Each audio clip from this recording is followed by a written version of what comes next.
My name is Kevin, My name is Isaiah Warfield. And I'm Christopher Ng. and we are Team Tonic for the pitch. Today we are presenting the Mattress Factory and Black Radish marketing campaign, and we would like to just get right into it. All right, so the current situation is that there's a lack of awareness of the Mattress Factory shop and Black Radish. Like, what I mean by that specifically is, like, a lot of people haven't, like, differentiated the two and everything. They connect them and everything. What we want to do is we want people to know that Black Radish is its own separate entity, and we pretty much want to remodel it and develop a partnership with Mattress Factory.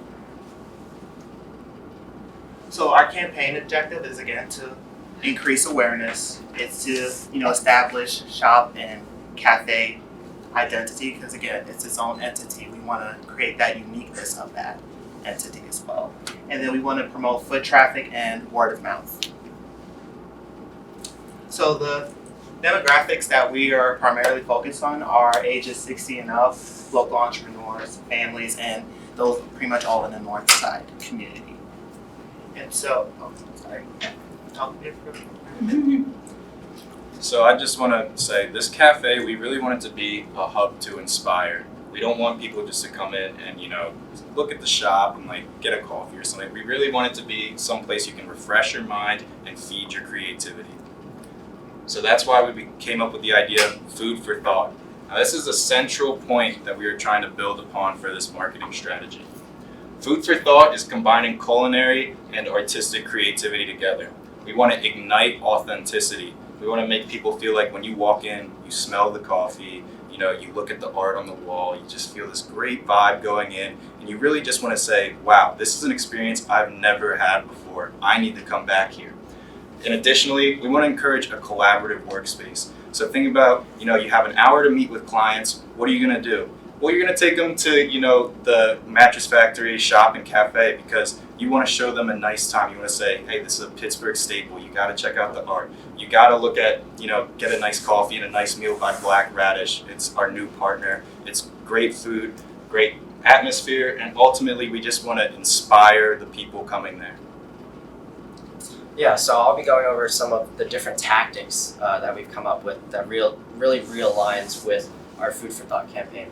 So the first thing we thought in order to increase awareness and foot traffic is to be interactive with the people of the Northside community. We've thought of a bulletin board, basically like an interactive wall within the gift shop. So after every purchase, the cashier will recommend that the customer writes like either a positive quote or some food for thought and put the post-it note on the wall. And with a collection and with a bunch of different post notes, the customers can make their own interactive art within the gift shop.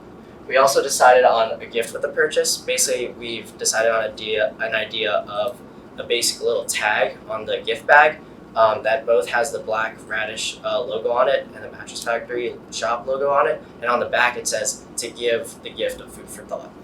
And the last thing we thought of to incorporate both the cafe and the gift shop is some free sampling. So we recommend that Black Radish chooses their most unique, delicious dish and set up some outside on the Jacksonia Street entrance and give out free samples of that so they can attract more people into the side entrance of the store, right into the cafe, because we know that there's some preconceived perceptions that you have to go into the Mattress Factory to get into the cafe, but that's not true because people can go right into the cafe and the shop.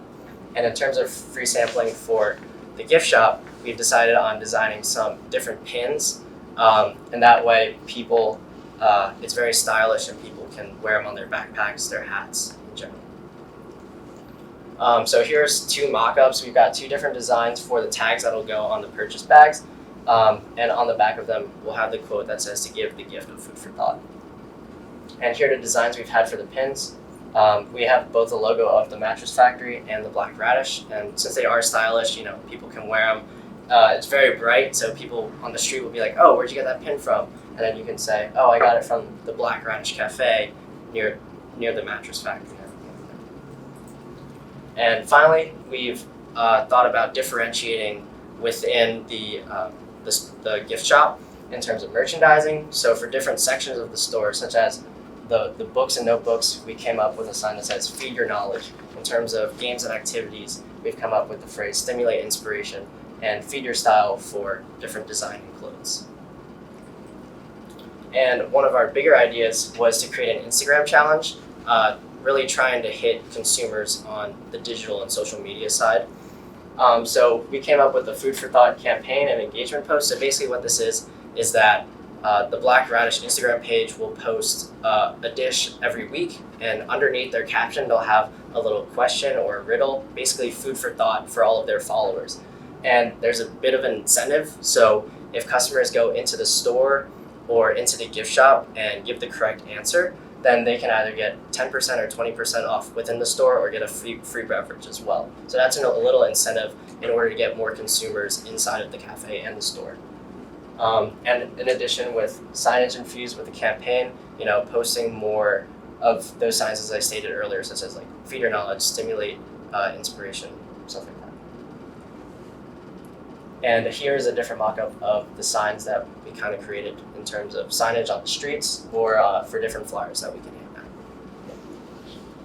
So overall, we don't want our entrance into the market with this new product to be, just a blogger, like quiet blogger collaboration. We really want to invite the whole community out, get it a community event, excite the community, and get them even more excited about the Mattress Factory and all of its, partners. So we came up with, we'll invite local bloggers and have them write their own descriptions of the food from the Black Radish Cafe, and then hopefully they'll go and stop at the store and also give some reviews about the store. I had a nice coffee and a lunch with a friend, and it was a great atmosphere, and I really enjoyed my time there. We really just want this to be a place where the community can count on to go there to feel inspired and feel at home and feel safe. So with Team Tonic as a whole, we would like to thank you guys, and we hope that we've given you some food for thought. Thank you. So I'd love to open up for some feedback from you guys. If you have any questions for us, Yeah. I really liked that you were talking about community a lot. Did you guys talk about amongst yourselves any other businesses or other things that are in the community, because the Mexican Wharf Streets is pretty tight like that? It's definitely an artist, mainly an artist street, because you have Randyland right there. I think you have the Poets. There's a store. City of Asylum? Yeah. And what was the last one? Andy Warhol. Oh, Andy Warhol's there on that side. So definitely we have a lot of young creatives in the area, as well as those residents that live there. And we just wanted to make sure that they know that this is a place where they can stop in and enjoy their lunch and sit down. One of the big things was they don't want a lot of people think of the Mattress Factory Cafe as just like a grab and go, and we want them to actually enjoy their time and sit within the cafe, and so that's why we emphasize community there. Mm-hmm. And we want it to be, a place where you can be inspired, right? Basically, not just by the people, but by the whole atmosphere. As Kevin mentioned earlier, we're building this sort of sense of community. So if people come in for business, right, they can come up with different ideas, more creative ideas within the cafe, as opposed to visit the gift shop. I noticed you did a mock-up of one outside signage option. Are there other options for signage or on the street Yeah, so markings of the cafe? so that was our main mock-up for signs. At least we also thought of handing out flyers with the food samples as well, trying to get more people to come into the cafe. And we also thought of with the local artists either creating murals on the street or in that alleyway near the entrance as well. As well as door hangers too, using that same kind of design to add along the amongst the streets and the residents there. So why did you guys specifically choose Instagram as your social vehicle? Yeah, I can take that one. Mattress Factory has a large following already on Instagram, and also the Black Radish also has a really large following. So we thought by tapping on Instagram, their followers that they already have, it's a great way to get free exposure without having to spend money on finding new customers or getting new data. Or I know one issue is we didn't have Google AdWords set up, so it would be kind of trouble to try to get Google AdWords before we could even launch the campaign in November. So it was really just the most time efficient and cost efficient way of getting that message out there as quick as possible. To add on to that, I think food and art are very visual topics, and Instagram is the most visual, I mean, more than Twitter and Facebook, and like a lot of Instagram posts are just what people are eating. As crazy as that sounds. No, that's true. actually true. That was the question I was going to ask. I'll say it's a visual platform. What type of content were you guys anticipating? So it's perfect. So I had two questions for you. The first is, it felt like you really honed in on the cafe more than the gift shop. And I know the assignment was both the cafe and the gift shop. How would you address the gift shop and the merchandise component of the business plan? So we kind of thought, if we're trying to increase foot traffic, what's going to be the first thing that people go to? People love to eat and people love their drinks, so might as well try to attract them with the coffee and the food first, and then we have that brand contingent idea of just food for thought. So it's kind of like you walk into the cafe, you get an understanding like, wow, this is a really kind of inspiring place, I feel at home and stuff. And then you look at the gift store and you say, hey, look, that's food for knowledge for the books, feed your style for the handmade jewelry. And you say, wow, maybe like there's more stuff to do than just get coffee and drinks. I kind of want to check out the shop, get a one-time gift for like my friend, and something that actually meaningful and stays from just a service that only we can provide. You can't get local artists anywhere else like in Pittsburgh. You can't get just direct from business to customer like that. So we really wanted to hone in on get them there first, and then they'll buy products later. Yeah, in addition to that, the gift shop, everything in there is authentic. We really wanted to hone in on that authentic feeling, and people are going in to either buy souvenirs or buy gifts for their, loved ones. And it returns like some sort of sentiment. It gives some sort of meaning and uniqueness that you can't get anywhere else. My second unrelated question, when we talked about the desired demographics, we were talking about demographics being younger families as well as Northside residents. But I saw you talked a lot about business meetings, and I was trying to help reconcile more of the weekend family, all hours appointment versus a business appointment. Help me understand why you guys prioritized more of a business environment in a very artistic community. Well, I think we want to bring the whole community together. We don't want just business people to be there. We want it to be open for everyone to do for what purpose they have. I was speaking earlier with a coworker, and they were saying how, I live in the Pittsburgh area, I'm a family man, but I wouldn't really want to do like a big festival or something like that if I have kids, because I'm just too tired, or I'm not going to make the effort to do that.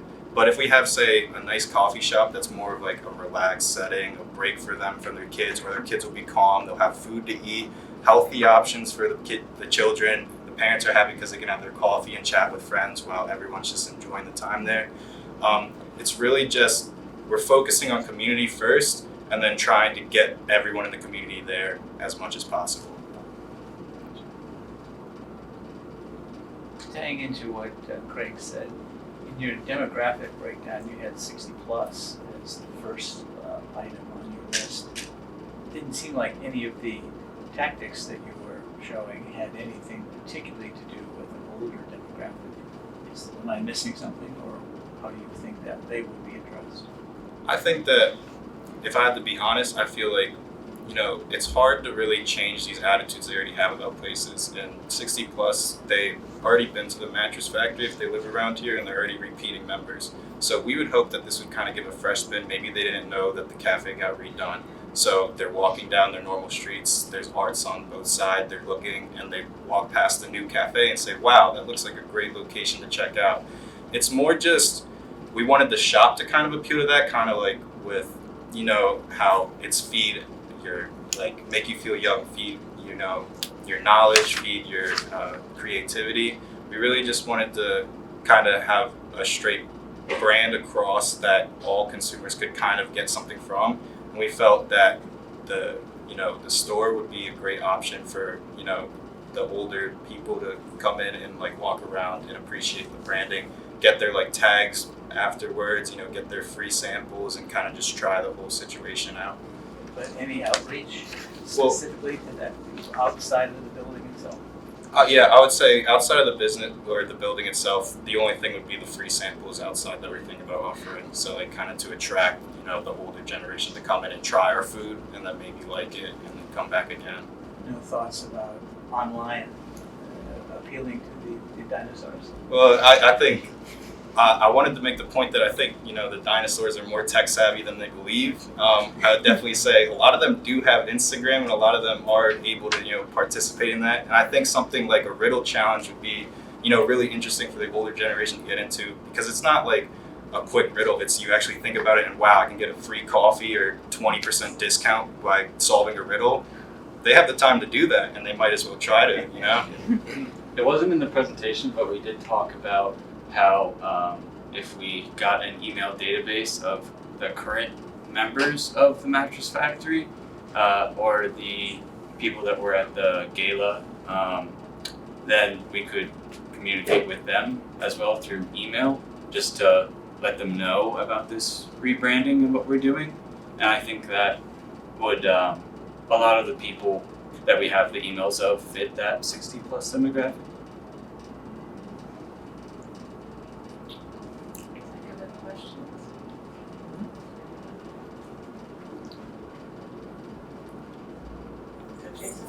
All right. Awesome. So I did want to cut you